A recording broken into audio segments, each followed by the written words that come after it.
Sorry, masuk intro jap Welcome to my vlogs guys. So hari ni kita akan menggunakan bahasa Malaysia.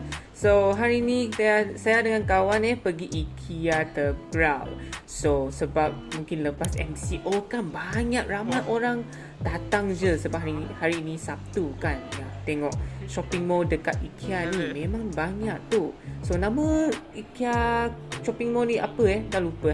So tengoklah berapa ramai orang. So sekarang kita pergi makan tengah hari. So yang makanan ini Mr. Takalbi So Mr. Takalbi I rasa agak popular, tapi ini first time I makan. Itu macam goreng-goreng ayam, dan dengan pun ada macam goreng nasi macam style Korea lah, dengan goreng Maggi, goreng ramyeon tu. Takalbi tu macam memang goreng ayam lah maksud di Korea, bahasa Korea. Ini panchan dia. Panchan tu banyak, sedap tahu, sebab kimchi tu memang saya suka. Dan inilah dia datang, memang freshly dia goreng dari sana and bring it to you. Itu tak kalbi. Ini ayam dia sama dengan tok ya, tok rice cake tu memang sedap tahu, sebab you tengok warna dia. Dengan bersama dia itu nasi goreng sama cheese. Wow, memang sedap. Dan this is the tok lah, rice cake memang chewy sangat tahu. Tengoklah kawan I. Oh, hi everyone. Ini kawan saya, kita bersama-sama makan. So kita actually order 2 portion lah. And this is the nasi goreng. Memang I suka sebab lama saya tak makan nasi goreng yang memang sedap. Ini kawan I mukbang sikit makan ni ramyeon goreng. Sedapnya. Ini kawan girlfriend dia. Lawaknya makan ini. Okay. Oh, cepatnya. Okay. So lepas lunch memanglah kita mesti pergi IKEA. So IKEA ni kita memang tak belilah furniture. Kita diam dekat college buat apa furniture, beli dekat furniture apa. So kita shopping je lah, tengok-tengok, ambil gambar. So ini actually sangat cantik tahu, sebab dekat IKEA memang banyak spot yang ambil gambar cantik lah. So kita tengok je lah, macam The Sims The Sims. Ini apa, katil. So memang saya suka mirror ni yang besar tahu, sebab memang saya tak ada mirror dekat room. Dan banyaklah macam yang space cantik. Okay, apa saya nak cakap ini IKEA lah, banyaklah footage saya ambil. So kita pun macam actually kita memang tak beli pun, tapi banyak orang lah datang masuk je buat hal. Ini kitchen, and this is closet. Hi. Hari ni I actually wear baju IKEA juga. Sapu putih.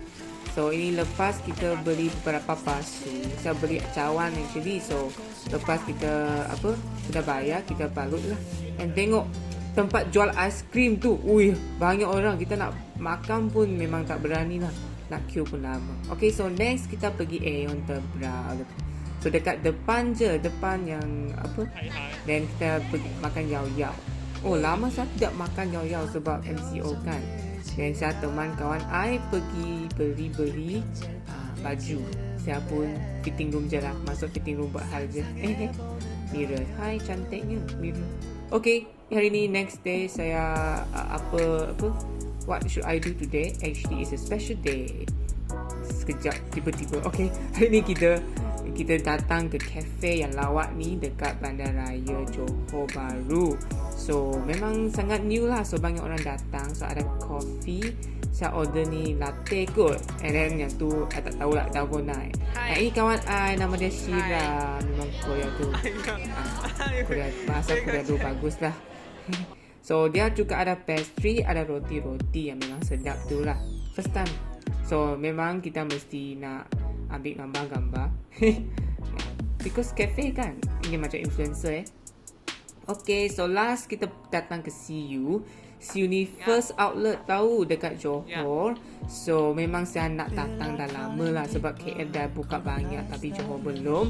So saya dengan kawan I dengan guna bahasa Korea pun shopping dekat dalam. Dia banyak barang tahu, ada sandwich, ada bento, ada banyak bahan-bahan Korea. Dan memang di ship dari Korea punya. So banyaklah bahasa Korea ni, tapi dia ada translation lah dekat belakang. So tahu je. Hi kawan I. Hi. So of course we cannot forget like ice cream. Mereka pun ada jual makanan-makanan. Tengok di depan counter banyaklah. Ini oden, ada tteokbokki juga. Tteokbokki dia ada famous tahu. So kita pun nanti ada order lah satu tteokbokki rose, if not mistaken. Ini yang apa, kondok. Banyak lah, tapi memang kita sebab kita dah full makan high tea tu, so ambil gambar je lah. So tapi kita pun ada makan, kita beli beberapa oden, kita try sama kimbap dengan sama ni rose tteokbokki. So itu je. Okay, so itu je lah untuk vlog I yang menggunakan DM untuk voice over. So jika ada apa kesilapan tentang bahasa dan budi bahasa, apa kesalahan yang saya telah buat, sila maafkan ya. So if you like this video, sila tekan like, share dan komen je lah. Okay, so see you in the next one.